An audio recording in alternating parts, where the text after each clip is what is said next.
Now on 105.9 FM and streaming worldwide on the WMAL app. O'Connor and Company.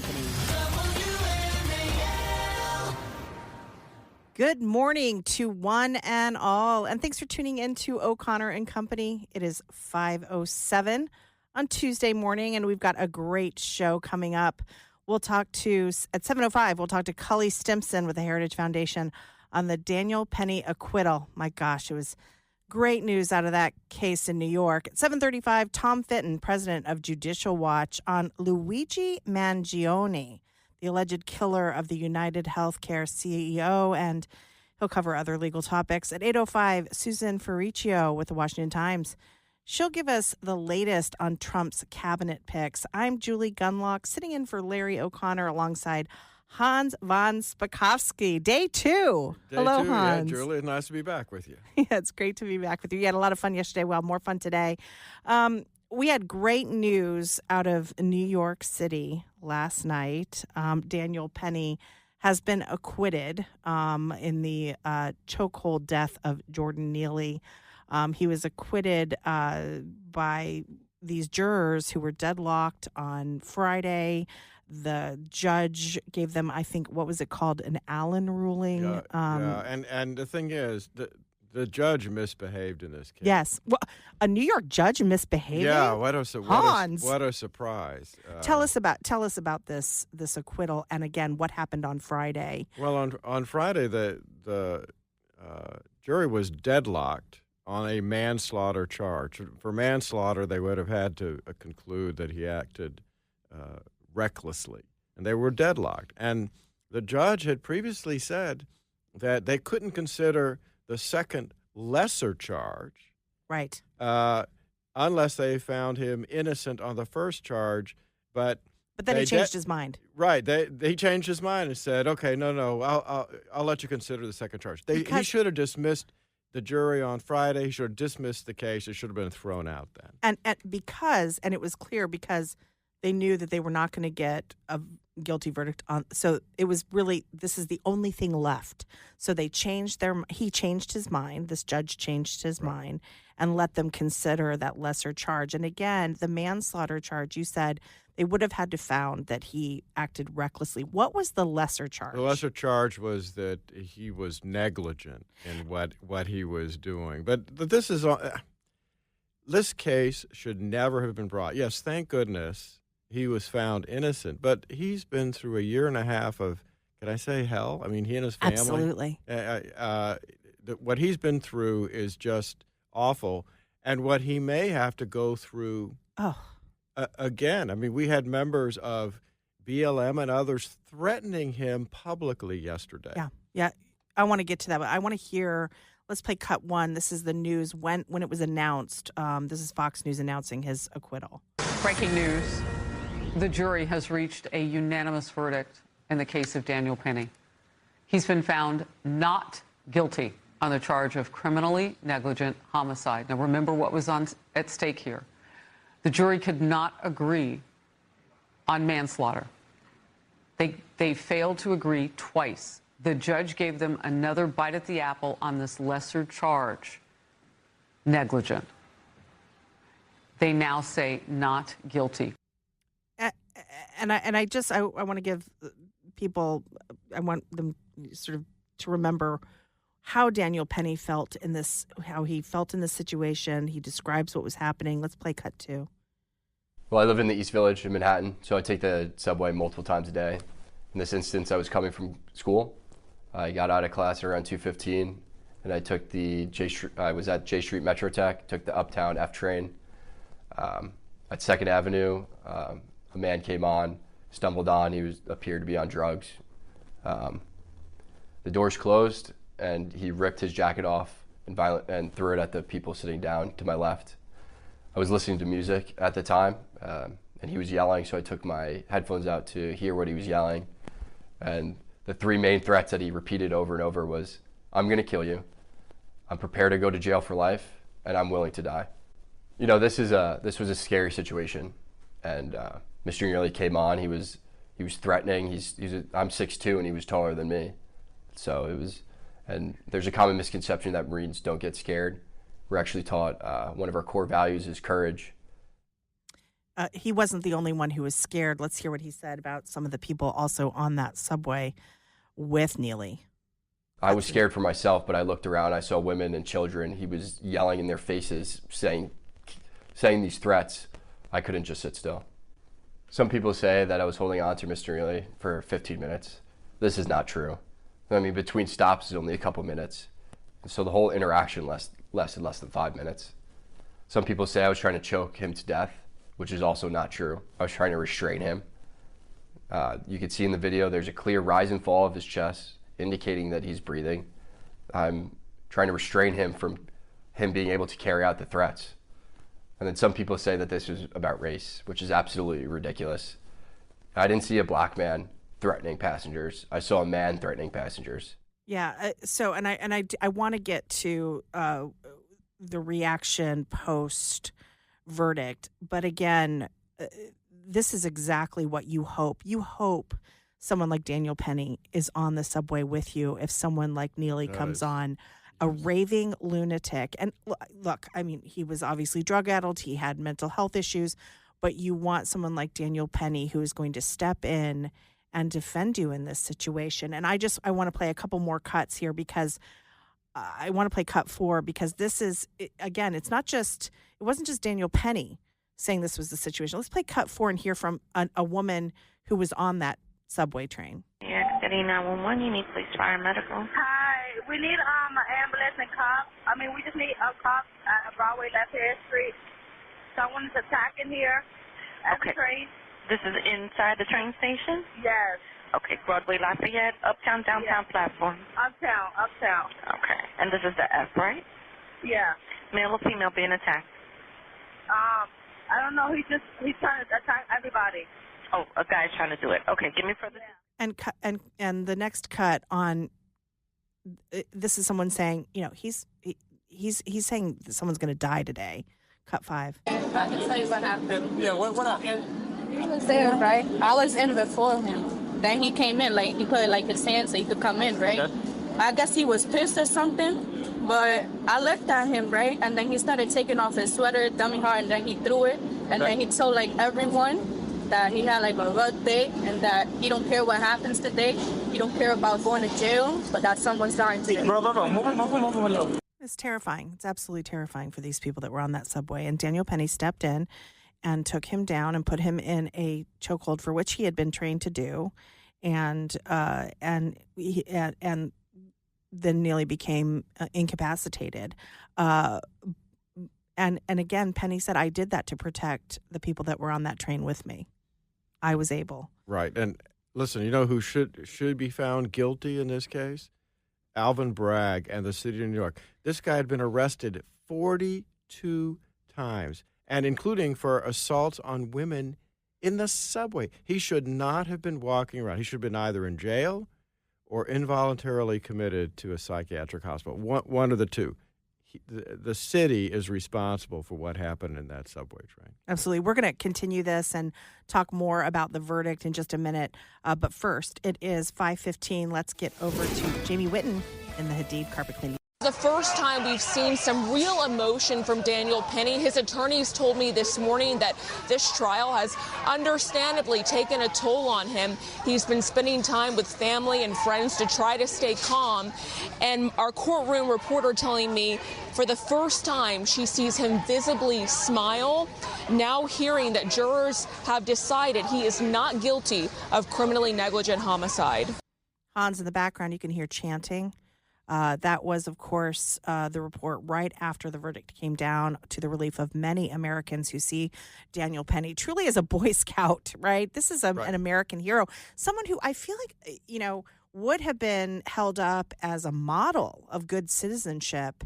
And yet he was arraigned and he was prosecuted and he was persecuted, really, for what he did in protecting fellow citizens against this maniac who, again, had been arrested 42 times. I want to talk about those chants. That was a group of BLM activists who were calling for his death. Isn't that correct? What did you hear? No, I heard them threatening him, telling him to get out of New York City, telling him he would not be safe, that his personal security wouldn't be safe. They were making explicit threats, and that they were chanting, but there were speakers at a rally who made very explicit threats against Petty. I think those are violations. There are federal criminal civil rights statutes they were put in place to be able to go after the Ku Klux Klan and others who made those kind of public threats against African Americans. They are race neutral. They apply to anybody who makes these kind of threats. And I tell you frankly, I would hope that a new Justice Department under the Trump administration would consider criminally prosecuting the individuals who made those threats. I want people to hear what these BLM activists were saying. It is absolutely disgusting what we heard outside that courtroom, a call for vigilantism. Michael, can you play cut 10? Just like everybody else has vigilantes, we need some black vigilantes. That's right.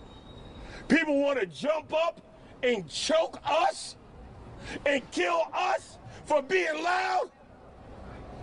How about we do the same when they attempt to oppress us? Right. I'm tired. It's just unbelievable. Also, cut 11, if we can play that one. Tonight they gonna hear us tonight. Y'all gonna get y'all money tonight. Y'all gonna get y'all money's worth tonight, motherfuckers. Yeah, load that up. Y'all gonna get y'all money's worth tonight. Yeah, you can hear them saying, you're going to hear us tonight. I was actually pleased to see that there weren't any major riots. There were some tussles here and there. They actually did, outside the courtroom, they did push and shove the police. There were a couple of scuffles.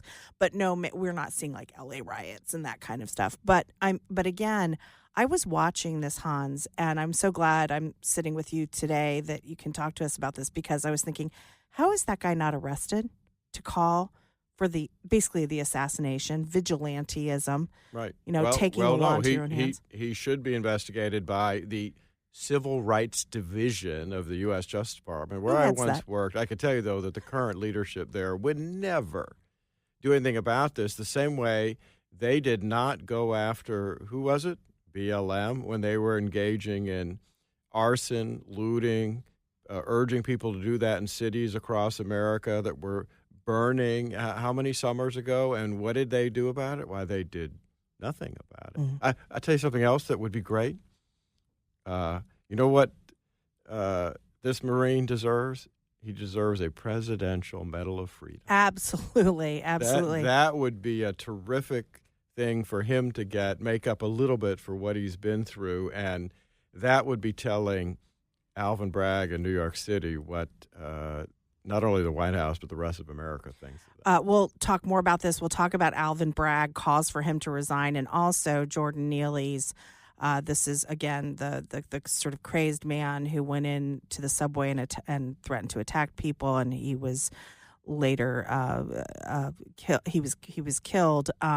His father, his family has suddenly emerged after ignoring him basically his whole life, looking for a payout. That's another kind of gross part of this story. So we'll talk more about that. It's 5:22. We got to stop that. We have to change how we impact each other. Jordan came on that subway car.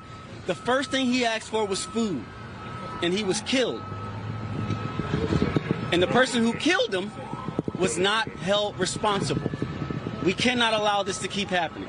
That's right. He was just hungry, Hans. Just a hungry guy, politely asking for food.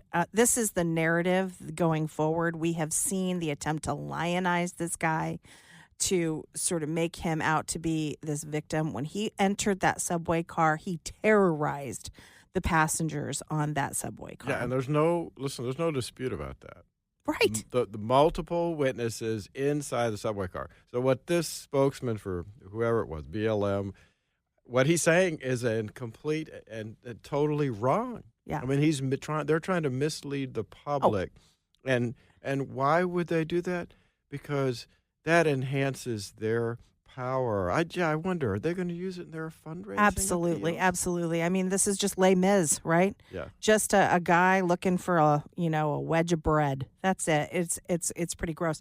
It's not over for Daniel Petty. He is going to face a potential civil lawsuit. Let's play.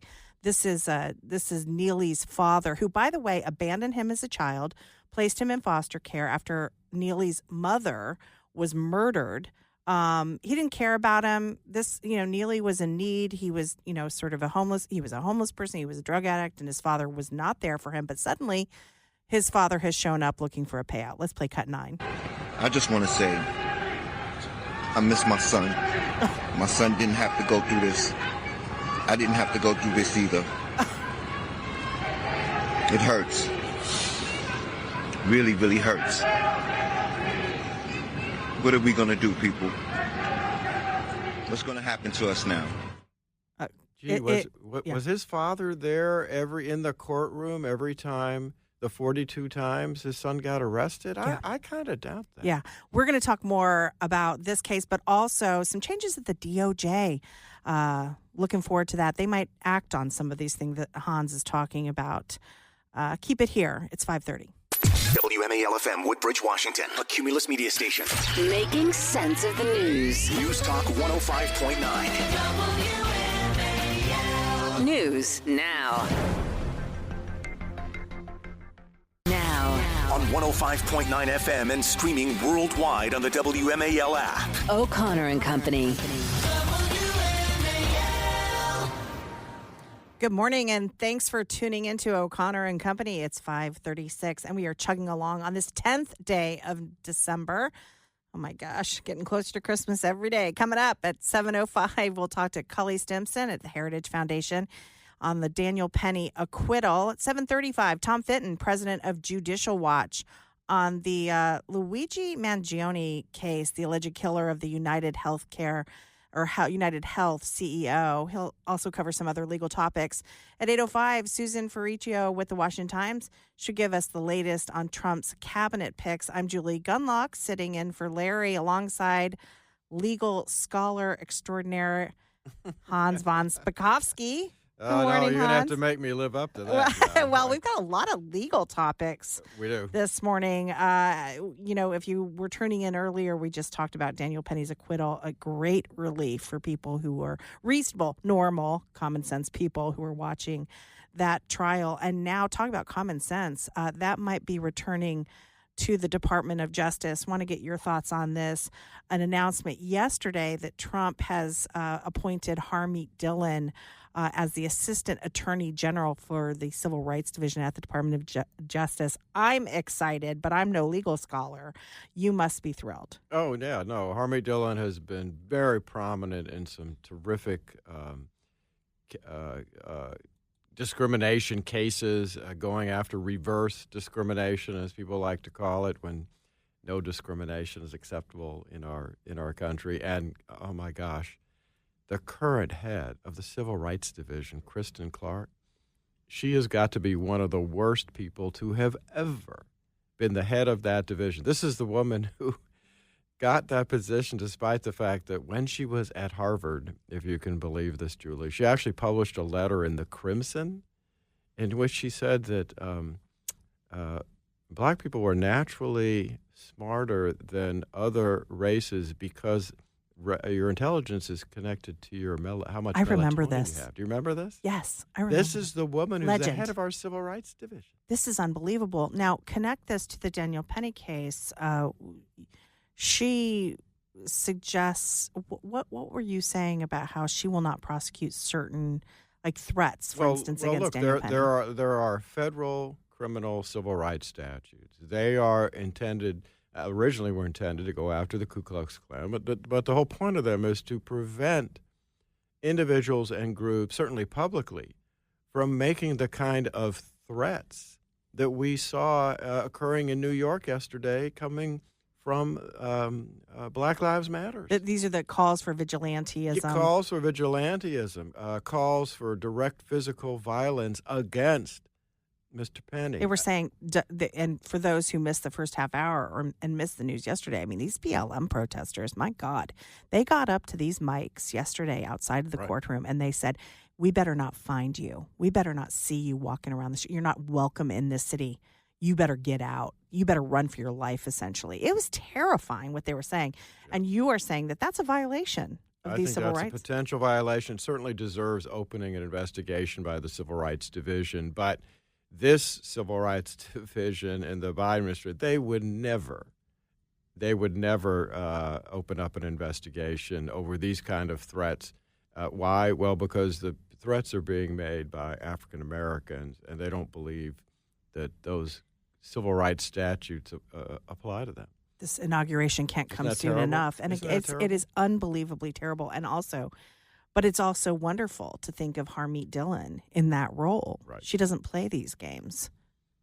No, she doesn't. And, I saw that there were calls for investigation of Alvin Bragg. There is a section inside the Civil Rights Division whose only job it is to investigate police departments and law enforcement officials around the country. In other FBI or DOJ news, the FBI director, Christopher Wray, it is being reported, and we'll talk to Susan Friccio about this as well, that it looks like he plans to resign on or before Inauguration Day, obviously to avoid being fired. Which no doubt he would be. This is Christopher Wray, who is responsible for the Mar-a-Lago raid. He's the one who went up on Capitol Hill and denied that President Trump was shot in the head. That's just the tip of the iceberg. I mean, he has been an absolute failure at the FBI and has embarrassed the department. Yeah, this is a guy who, under his watch, you had an internal memo prepared at the FBI saying that Catholics were potential domestic terrorists. Remember this? Yes. And it's just one thing after another. And sending agents to Latin masses. This is also Christopher Wray, who opened an office to investigate parents during COVID who complained at school boards. I mean, this is an absolute shame, what has happened to the FBI. Right. Of course, you realize if he resigns before January 20th, well, then he can get the FBI private plane to take him wherever he wants, whereas if he waited until he got fired, he'd probably have to take a commercial aircraft. Oh, gosh, the poor thing. The poor thing.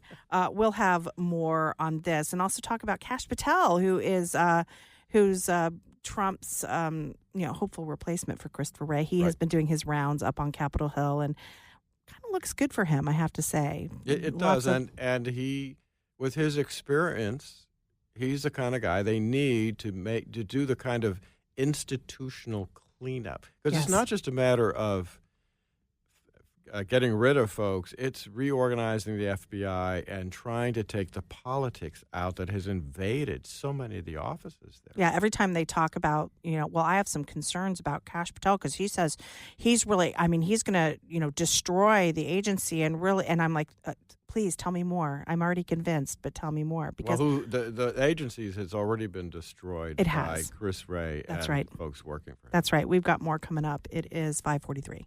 WMAL, making sense of the vote because elections have consequences. Download the WMAL app to stream us for free. This was a committee, a big deal. They lied. And what did they do? They deleted and destroyed a whole year and a half worth of testimony. Do you know that I think those people committed a major crime. Sir. And Cheney was behind it. Well, and so was Benny Thompson and everybody on that committee. For what they did, honestly, they should go to jail. So you think Liz Cheney should go to jail? For what they did. Everyone on the committee, you think? I think everybody anybody that voted in favor. Are you going to direct your FBI director and your attorney general to send them to jail? No, not at all. I think that they'll have to look at that, but I'm not going to. I'm going to focus on drill, baby, drill. When you say that, it carries weight, though. You've tapped these people to lead the Justice Department and FBI. They can do whatever they want. So that happened over the weekend. Yesterday in the New York Times, Liz Cheney responded to the president-elect's threat. And it really wasn't a threat, but his comments that they should go to jail. saying, and I cannot believe the audacity of her right here, but Liz Cheney said that his remarks are an assault on the rule of law. So the woman who spent years assaulting the rule of law is now accusing the president. She seems a little nervous, I gotta say. I would be nervous, and we know that there are a lot of questionable things that happened on that committee, from destroying evidence to her tampering with witnesses. And again, this has all been revealed through text messages, and the committee itself has admitted that they destroyed evidence. So I think Trump is right. I think there needs to be an investigation of this.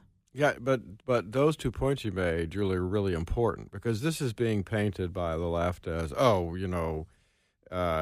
President Trump wants them. Yeah, this is revenge. He wants them prosecuted just because they investigated him. No, right. That is not what is going on here. What is going on here is them destroying evidence they had gathered, possible witness tampering, all of which are potential federal crimes.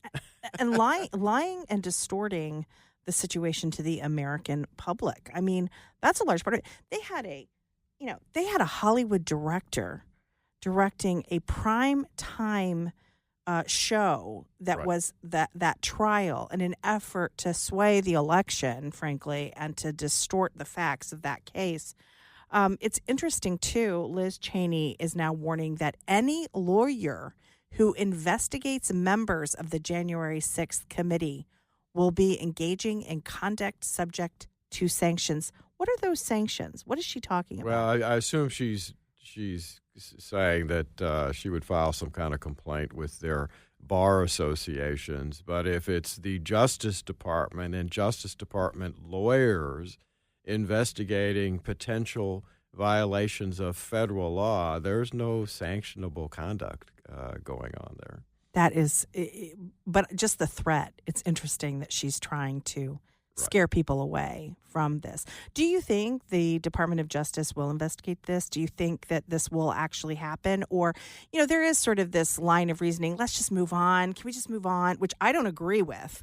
But there are people, we saw that after COVID. Remember that sort of famous Atlantic article saying we should just give amnesty to everyone because let's just move on. I mean, I think the way you guarantee these things don't happen again is that there are consequences for this kind of behavior, which I think there should be consequences for misleading the country and destroying evidence and witness tampering. Do you think there will be any action on this? I don't know the answer to that. I mean, that is going to depend entirely on the political appointees at the Justice Department and what they decide their priorities are. I agree with you. People need to be held accountable. And, one of the problems in the past number of years in Washington is people not being held accountable. Oh, except on one side. Right. And again, this J6 committee is a great example of this. You had Peter Navarro and others who were claiming, look, I can't answer your questions because I was a counselor of the president. Executive privilege applies. He goes to jail for contempt at the same time that this very Justice Department, who prosecuted that case, refused to prosecute other citations of contempt by the Republican House of Representatives. Yeah, we'll have more on this. And Hans, it's so great having your legal expertise here. It is 5:53.